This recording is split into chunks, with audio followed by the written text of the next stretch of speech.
बहुत अहम राय जो है वो सामने आई है सुप्रीम कोर्ट की सदारती रेफरेंस से मुतालिक, और इस बारे से हम बातचीत करेंगे रहनुमा पाकिस्तान पीपल्स पार्टी नैयर बुखारी साहब से। नैयर बुखारी साहब फरमाइएगा, अभी तक रद्द-ए-अमल सामने आया है हुकूमत का। वज़ीर इत्तलात शिबली फराज ने भी इसे एक फैसला करार दिया है, खुशाइंद सेनेटर फैसल जावेद ने भी इसे वज़ीर आज़म इमरान खान की जीत करार दिया है। अपोजिशन का क्या मौक़िफ़ है, आपकी क्या राय है जो फैसला अभी तक सामने आया है सुप्रीम कोर्ट का? राय जो बताइए। देखिए, जो अक्ल के अंधे हों उनको हम क्या पढ़ाएं और क्या सिखाएं। बड़े वाज़ेह बात सुप्रीम कोर्ट ने फैसले में कहा कि आइन बराबर, और जब तक आइन की आर्टिकल 226 अमेंड नहीं होता तो इलेक्शन जो सेनेट के हैं वो सीक्रेट बैलेट से होंगे। और फिर जो रेफरेंस का टर्म्स ऑफ रेफरेंस थी इनकी, बुनियादी सवाल इनका रेफरेंस का गवर्नमेंट का ये था कि आया ये इंतखाबात कॉन्स्टिट्यूशन के नीचे होते हैं सेनेट के, या इलेक्शन एक्ट 2017 के नीचे। तो कैटेगोरिकली सुप्रीम कोर्ट ने कहा कि ये इंतखाबात आइन के नीचे होते हैं जी। अब वो मैं ना मानूं और दूध काला है तो कबा सफेद है, असल का आप अंदाजा खुद ही लगा सकते हैं जब सुप्रीम कोर्ट की ये वर्डिक्ट आ गई है। और फिर ये बड़े कैटेगोरिकली उन्होंने कहा कि आइन जो है इस मुल्क का सुप्रीम लॉ है, और बाकी लेजिस्लेशन जो है, जो इन्होंने ऑर्डिनेंस भेजा था, वो उन्होंने एक कोशिश की कि कॉन्स्टिट्यूशन को ओवरराइड कर दीजिए। सबऑर्डिनेट लेजिस्लेशन जो है वो कभी भी कॉन्स्टिट्यूशनल प्रोविजंस को ओवरराइड नहीं करती। हाँ, अगर सीक्रेट बैलेट की जरूरत महसूस करती है पार्लियामान, तो पार्लियामान का इख्तियार है वो आइन के आर्टिकल 226 को अमेंड करे और उसमें सेनेट के इंतखाबात के वक्त हैं वो कहीं कोई सीक्रेट बैलेट से नहीं होंगे। बाकी अगर वो नासमझ लोग हैं ये, जिन्होंने पहले रेफरेंस फाइल किया, फिर ऑर्डिनेंस, फिर कॉन्स्टिट्यूशनल अमेंडमेंट बिल मूव किया और फिर ऑर्डिनेंस जारी किया, ये बुखराट का शिकार हैं। ना तो इनके पास लीगल टीम अच्छी थी, ना इनकी कैबिनेट अहल है, ना इनका वज़ीर आज़म अहल है, ना अहलों का एक मजमुआ इकट्ठा हुआ जो मुल्क पे हुक्मरानी कर रहा है और मुसल्लत किया गया है। सर, सुप्रीम कोर्ट की जो राय सामने आई है उसमें एक पॉइंट जो है उसी को जिक्र किया, उसी का ही सेनेटर फैसल जावेद ने उसी का जिक्र किया वफाकी वज़ीर इत्तलात शिबली फराज ने, और वो ये है कि वोट हमेशा खुफिया नहीं रह सकता। ये सुप्रीम कोर्ट की राय में ये जो एक पॉइंट है, इसकी कानूनी वजाहत अगर आप फरमा सकें कि इससे क्या मुराद है। और दूसरा, नैयर बुखारी साहब ने जब बहस की थी तो उन्होंने भी इसी पॉइंट के ऊपर बात की थी। रज़ा रब्बानी साहब ने भी इसी पॉइंट पर बात की। मैं ही पिटिशनर था और मेरे ही काउंसिल थे रज़ा रब्बानी साहब जी। बात यह है कि सीक्रेट बैलेट हमेशा से वोट एग्जामिन होता है, वोट से जब काउंटिंग होती है तब एग्जामिन होता है, लेकिन ये आइडेंटिफाई नहीं हो सकता कि ये किस शख्स ने वोट डाला। That is known as a secret ballot.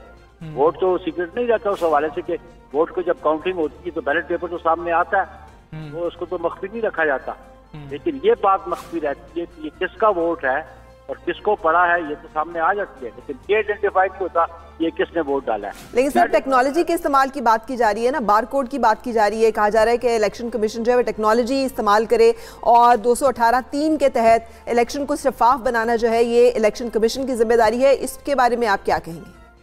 बिल्कुल, जो इलेक्शन कमीशन की अंडर द कॉन्स्टिट्यूशन जिम्मेदारी है free, fair and transparent election. अगर कहीं शिकायत होती है कोई करप्ट प्रैक्टिसेस की, तो वो कानून मौजूद है और उसका करप्ट प्रैक्टिसेस के नीचे उन पर अमल दरामद होगा।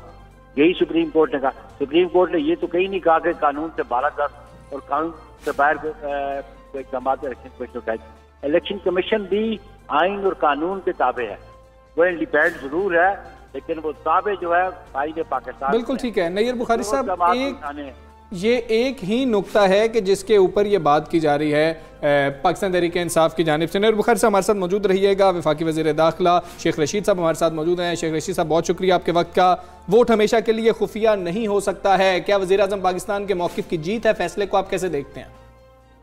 देखें, सुप्रीम कोर्ट ने एक फैसला दिया है और ज़ाहिर है इस पे की राय हतमी राय है, और इंशाअल्लाह ताला मुझे अल्लाह से पूरी उम्मीद है कि इमरान खान के कैंडिडेट सबसे जीतेंगे और एक अच्छा फैसला जो है, ताकि अपोजिशन को भी इख्तियारात का पूरा हक हासिल हो और गवर्नमेंट पार्टी के लोग भी अपने तौर पे पार्टिसिपेट करें। और इलेक्शन कमीशन को उन्होंने हिदायत की है कि सीक्रेसी हतमी तौर पर बरकरार रहने के साथ आर्टिकल 226 के तहत सुप्रीम कोर्ट ने जो फैसला दिया है वो एक आईनी फैसला, और मैं समझता हूँ कि ये एक अच्छा फैसला है हमारी ख्वाहिश तो थी इमरान खान साहब की खास तौर पर कि ये रोज ये खत्म हो जाए खरीदो फरोख्त हमेशा के लिए। और अब इलेक्शन इस्लामाबाद के ही हैं मेन इलेक्शन, क्योंकि KPK में भी आज शायद को बेहतरी की फजा हो। पंजाब में जहाँ ज्यादा शोर था वो तो धूल बैठ गई और लोगों ने अपने अपना हिस्सा बकदरे जुस्सा ले लिया। और अब इस्लामाबाद का इलेक्शन है इंशाअल्लाह ताला हाफिज। सर, सदारती रेफरेंस जो है वो तो रद्द हो गया, उसके ऊपर जो राय आई है वो ये है कि कानून के बजाय आइन के तहत जो है इंतखाबात होंगे, जिसका मतलब है कि ओपन बैलेट से नहीं हो सकते, खुफिया रायशुमारी से ही होंगे। तो अब हुकूमत जो है जो दो राय सामने, आपने भी यही फरमाया, वज़ीर इत्तलात ने भी इसे अपने मौक़िफ़ की जीत करार दिया है, सेनेटर फैसल जावेद भी इसे अपने मौक़िफ़ की जीत करार दे रहे हैं कि सदारती रेफरेंस जो है उसमें ओपन बैलेटिंग की हुकूमत बात करी थी। तो ये फिर आपके मौक़िफ़ की जीत कैसे दिखाई देती है आपको? पाकिस्तान तहरीक इंसाफ के मौक़िफ़ की जीत कैसे हुई? देखें, उसमें भी कंडीशनली था वो रेफरेंस कि with the decision of the supreme court. सदारती रेफरेंस में ये नहीं लिखा था कि ये आर्डिनेंस या ये रेफरेंस जो है ये नाफिजुल अमल होगा। जो आर्डिनेंस था उसमें भी था कंडीशन थी सुप्रीम कोर्ट की, जिसमें सुप्रीम कोर्ट ने 222 और 226 के तहत एक वाज़ेह फैसला आ चुका है।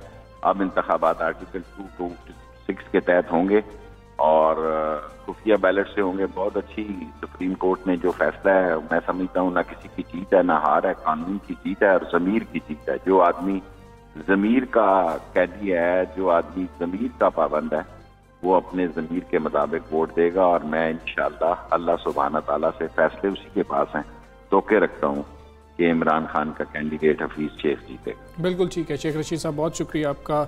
आप 92 न्यूज़ से बात कर रहे थे। अब मामला ये है कि वोट हमेशा के लिए खुफिया नहीं हो सकता है, इसकी गवर्नमेंट डेफिनेशन क्या कर रही है और ऑपोजिशन डेफिनेशन क्या कर रही है, लेकिन हमें तफसीली जो राय है जो जारी की जाएगी उसका इंतज़ार करना होगा कि उसके मुताबिक वोट हमेशा के लिए खुफिया नहीं रह सकता है। इसका क्या मतलब है और क्या डायरेक्शंस मजीद दी गई हैं इलेक्शन कमीशन को? क्या ये ट्रेसेबल बैलेट होगा या नहीं होगा, इसके हवाले से भी इलेक्शन कमीशन जो है वो बताएगा। इलेक्शन कमीशन ऑफ पाकिस्तान, अभी हम आपको बता रहे हैं कि 4-1 से ये राय दी गई है। एक मुअज़्ज़िज़ जज जस्टिस याहिया आफरीदी ने राय से इख्तलाफ किया है, सुप्रीम कोर्ट ने अपनी राय दे दी, जिस पर पाकिस्तान तहरीक इंसाफ का मौक़िफ़ ये आया। फैसल जावेद कहते हैं कि अदालती फैसला खुशाइंद और ज़बरदस्त है, अवाम ने देख लिया कि सेनेट इलेक्शन में किस तरह खरीदो फरोख्त होती है और मुअज़्ज़िज़ अदालत ने कहा है कि वोट हमेशा खुफिया नहीं रह सकता। और यही वज़ीर आज़म इमरान खान का मौक़िफ़ था और आज इमरान खान की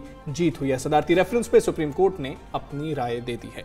बिल्कुल, सदर ममलिकत जनाब आरिफ अलवी ने सुप्रीम कोर्ट से राय लेने के लिए सदारती रेफरेंस 23 दिसंबर 2020 को सुप्रीम कोर्ट में दायर किया था। 4 जनवरी को पहली समाअत हुई थी। कुल अभी तक 20 समाअतें इस हवाले से हुई हैं।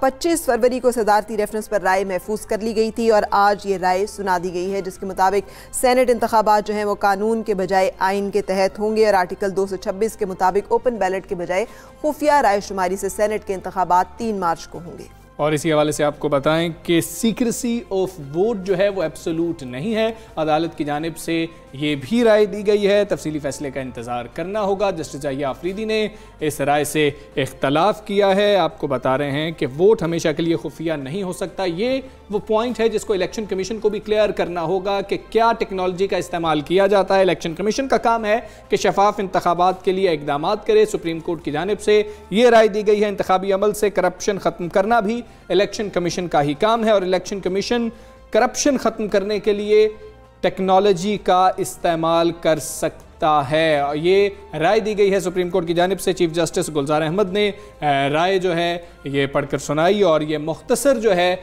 फैसला जो है जारी किया गया राय के हवाले से। और अब जो तफसीली फैसला है अदालती राय के हवाले से वो जब जारी किया जाएगा उसके बाद वोट हमेशा के लिए खुफिया नहीं हो सकता कि मजीद जो है क्लैरिफिकेशन हो सकेगी। और इलेक्शन कमीशन क्या फैसला करता है इसके ऊपर, किस तरह से टेक्नोलॉजी का इस्तेमाल किया जाता है। और जिस तरह पाकिस्तान तहरीक इंसाफ का मौक़िफ़ है, मुआविन खुसूसी बराए इत्तलात खैबर पख्तूनख्वा कामरान बंगश ने अब से कुछ देर पहले प्रेस कॉन्फ्रेंस करते हुए ये कहा है कि अपोजिशन जमातें खुसूसी तौर पर ANP और पीपल्स पार्टी जो है वो हमारे लोगों से राबते कर रही हैं, खरीदो फरोख्त की कोशिश की जा रही है और वक्त आने पर हम लोगों के नाम भी सामने लेकर आएंगे। शिबली फराज ने कहा कि अपोजिशन जमातों ने हमेशा पैसे और धौंस की सियासत की है और अदालती फैसले के बाद इलेक्शन कमीशन से हम ये दरख्वास्त कर रहे हैं कि टेक्नोलॉजी का इस्तेमाल करें और इलेक्शन में करप्शन को रोका जाए। राय सामने आई है सुप्रीम कोर्ट की, 4-1 से ये राय सामने आई है और जस्टिस याहिया आफरीदी ने राय से इख्तलाफ किया है। यूनानिमस डिसीजन नहीं है, तफसीली जो फैसला है अदालती राय के हवाले से वो बाद में जारी किया जाएगा।